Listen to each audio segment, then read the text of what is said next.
Como si de un oscuro y premeditado ritual se tratara, tanto la sombra de la muerte como los servicios de inteligencia merodeaban por Laurel Canyon, a la par que el movimiento hippie y la música rock iban desacreditándose y ensuciando aún más su imagen ante el resto de la población, recibiendo puñaladas mortales, como por ejemplo al relacionarse la imagen y el perfil del asesino Charles Manson con este movimiento contracultural.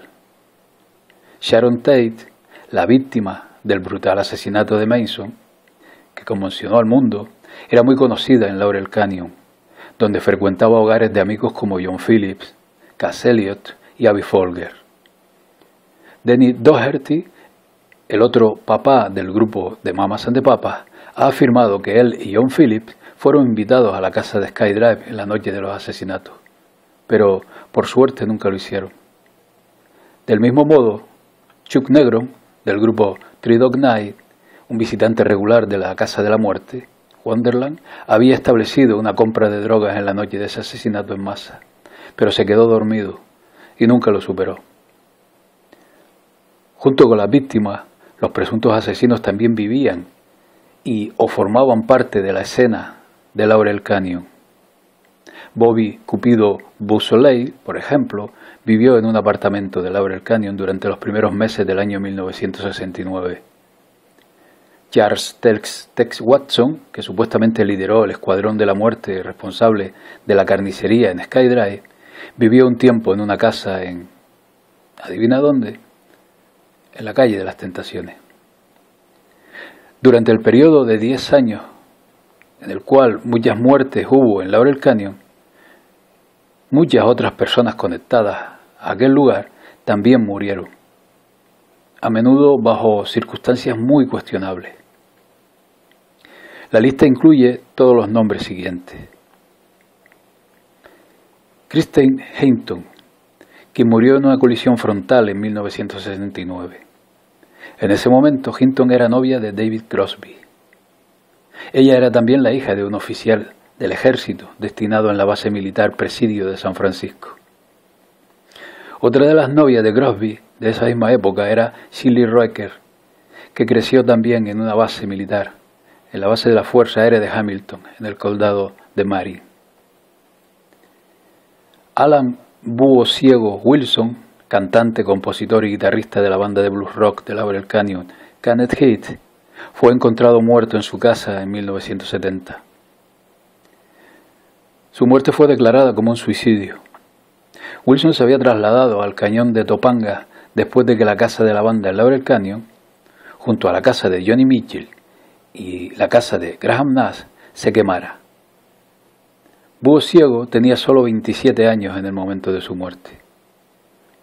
Poco más de una década después, el ex compañero de banda de Wilson, Bob Oso Hyde, quien una vez reconoció en una entrevista que había participado en los cañones de Laurel Canyon con varios miembros de la familia Manson, murió de un ataque al corazón a la edad madura de 36 años.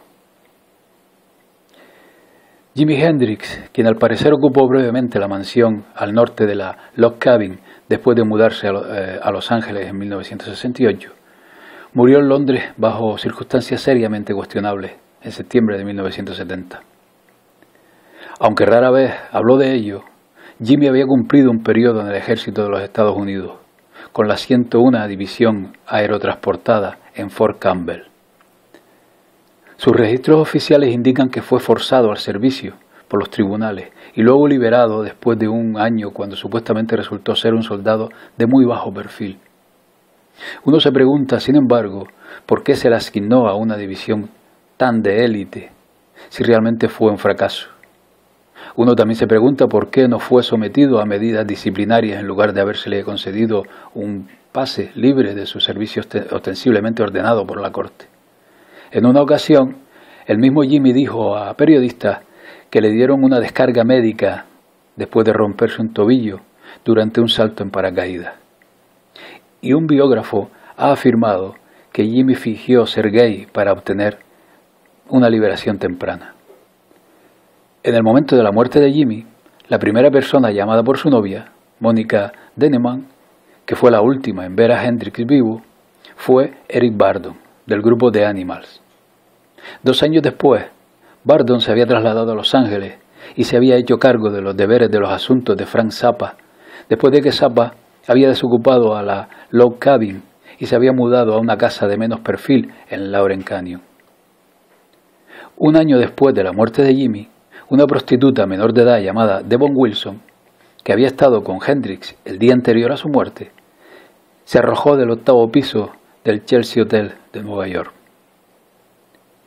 El 5 de marzo de 1973, un personaje sombrío llamado Michael Jeffrey, que había manejado tanto a Hendrix como a Bardon, murió en una colisión de un avión.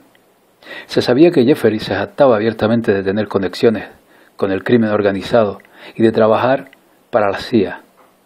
Después de la muerte de Hendrix, se descubrió que Jeffrey había estado canalizando la mayor parte de las ganancias brutas de Hendrix en cuentas offshore en las Bahamas, relacionadas con el tráfico internacional de drogas. Jim Morrison, que por un tiempo vivió en una casa de Laurel Canyon, puede o no haber muerto en París en julio de 1971. Los acontecimientos de ese día siguen envueltos en misterio y rumores, y los detalles de la historia, tal como son, han cambiado a lo largo de los años. Lo que se sabe es que ese mismo día, el almirante George Stephen Morrison, su padre, pronunció el discurso principal en una ceremonia de desmantelamiento para el portaaviones US von Horn Richard, de donde 7 años antes había ayudado a coreografiar el incidente del Golfo de Tonkin que provocó las guerras en el sur de Asia. Pocos años después de la muerte de Jim, su esposa Pamela Curson también cayó muerta, oficialmente de una sobredosis de heroína. Al igual que Hendrix, Morrison había sido un ávido estudiante del ocultismo, con un particular cariño por la obra de Aleister Crowley. También como Hendrix, Morrison tenía solo 27 años en el momento de su posible muerte. Brandon DeWitt, un buen amigo de David Crosby y de Grant Parsons, murió en un extraño accidente en Colorado en 1972, cuando su furgoneta se empotró bajo un camión. DeWitt tenía apenas 30 años en el momento de su muerte. Christine Fricka, ex institutriz de Zappa y antigua ama de llaves de la familia Zappa, murió en 1972 por una supuesta sobredosis de droga, aunque sus amigos sospecharon que hubo juego sucio. Como Miss Christine, esta chica había sido miembro de las GTO creadas por Zappa, una especie de acto musical compuesto en su totalidad por groupies más jóvenes. También fue la inspiración para la canción Christine Tune, Devil in Disguise, de Grant Parsons, de los Flying Burrito Brothers. Christine, pues probablemente tenía 20 y tantos años cuando murió, aunque tal vez era mucho más joven. Danny Whiten, un guitarrista, vocalista, compositor de la banda de Neil Young, Crazy Horse, murió de una sobredosis en 1972. Según la leyenda del rock, Whiten había sido despedido por Neil Young ese mismo día, durante los ensayos en San Francisco. Young y Jack Nitzsche, el ex asistente de Phil Spector, le habían dado a Whiten $50 y le habían puesto en un avión de regreso a Los Ángeles. En pocas horas estaba muerto. Whiten tenía apenas 29 años. Bruce Berry, un roadie de Crosby, Stills, Nash & Young, murió de una sobredosis de heroína en junio de 1973. Berry acababa de volar a Maui para entregar un cargamento de cocaína a Stephen Stills y fue rápidamente enviado de vuelta a Los Ángeles por Crosby y por Nash. Berry era hermano de Jan Berry, del dúo Jan y Dean. Dean Torrance, decano de Jan y Dean, había participado en el falso secuestro de Frank Sinatra Jr., justo después del asesinato de John Fitzgerald Kennedy. Clarence White, un guitarrista que había participado con los Bears, fue atropellado por un conductor ebrio en 1973. White había crecido cerca de Lancaster, no lejos de donde Frank Zappa pasó sus años de adolescencia. Al menos un miembro de la familia inmediata de White estaba empleado en la base de la Fuerza Aérea Air Force. El conductor que mató al joven Clarence, de solo 29 años de edad, al momento de su muerte, recibió apenas una condena de 1 año en suspenso y no prestó servicio alguno. Graham Parsons, componente de los Bears y de los Flying Burrito Brothers, presuntamente muerto por sobredosis en el Joshua Tree en 1973. Apenas 2 meses antes de su muerte, la casa de Parsons, en Topanga Canyon, se había quemado por completo. Después de su muerte, su cuerpo fue robado por el gerente de los burritos, Phil Kaufman, y luego llevado de vuelta a Joshua Tree y ritualmente quemado en el equinoccio de otoño. Kaufman había sido un amigo en prisión de Charles Mason, de donde fue liberado en marzo de 1968 y rápidamente se reunió con su viejo amigo, que había sido liberado 1 año antes. En el momento de su muerte, Graham Parsons, su familia ya había experimentado sus cuotas de muerte muy cuestionables. Había habido muchas muertes extrañas en esta familia. Mamá Cass Elliot, la madre tierra de Laurel Canyon, cuyo círculo de amigos incluía músicos, jóvenes estrellas de Hollywood, el hijo rico de un funcionario del Departamento de Estado, cantantes y compositores, distribuidores de drogas, y algunos personajes particularmente desagradables que el Departamento de Policía de Los Ángeles describió una vez como una especie de escuadrón de éxito. Murió en la casa londinense de Harry Nilsson en 1974. Nilsson había sido un amigo frecuente de John Lennon en Laurel Canyon y en Sunset Strip. 4 años más tarde, en la misma habitación del mismo apartamento de Londres, todavía propiedad de este cantante Harry Nilsson, Kate Moon, de los Who, también murió a los 32 años, en septiembre de 1978. Aunque los informes de prensa iniciales sostuvieron que Mama Cass había ahogado a muerte a un emparedado de jamón, la causa oficial de la muerte fue catalogada como insuficiencia cardíaca. Su verdadera causa de muerte probablemente podría ser prestada bajo saber dónde muchos de los cuerpos fueron enterrados. Según informes, Kate Moon murió por una sobredosis masiva de una droga usada para tratar la abstinencia del alcohol. Amy Gossage, la novia de Graham Nash en ese momento, fue asesinada en su casa de San Francisco en 1975. A los 20 años de edad en ese momento, la habían apuñalado casi 50 veces y fue golpeada hasta desfigurarla por completo. Tim Buckley, un cantante, compositor que había firmado con el sello discográfico de Frank Zappa y dirigido por Herb Cohen, murió de una sobredosis en 1975. Buckley tenía solo 28 años en el momento de su muerte. Su hijo, Jeff Buckley, también músico consumado, logró permanecer en este mundo 2 años más que su papá. Él tenía 30 años cuando murió en un extraño incidente de ahogamiento. Phyllis Mayor Brown, esposa del cantante y compositor Jackson Brown, supuestamente por sobredosis de barbitúricos en 1976. Su muerte fue oficialmente un suicidio. Tenía apenas 30 años. Gary Heyman, músico, profesor de música y químico a tiempo parcial, fue brutalmente asesinado en su casa de Topanga Canyon en 1969. Fue condenado por su asesinato un tal Bobby Beausoleil, que había tocado la guitarra rítmica en una banda local conocida como Las Raíces de la Hierba. Para evitar la confusión con la banda más famosa que ya usaba ese nombre, la banda de Laurel Canyon cambió su nombre por Love. Janis Joplin, vocalista extraordinaria, fue hallada muerta de una sobredosis de heroína en octubre de 1970 en el Hotel Landmark, a 1 milla al este de la desembocadura del Laurel Canyon, que visitaba muy a menudo. Las indicaciones eran que ella había tomado, o se le había dado, un tiro caliente, muchas veces más fuerte que la heroína de calle estándar. Al igual que Morrison y Hendrix, Joplin murió a la edad de 27 años. Duane Allman y Berry Oakley, guitarrista principal y bajista de la banda Los Allman Brothers, murieron en accidentes de motocicletas similares muy extraños el 29 de octubre del 71 y el 11 de noviembre de 1972.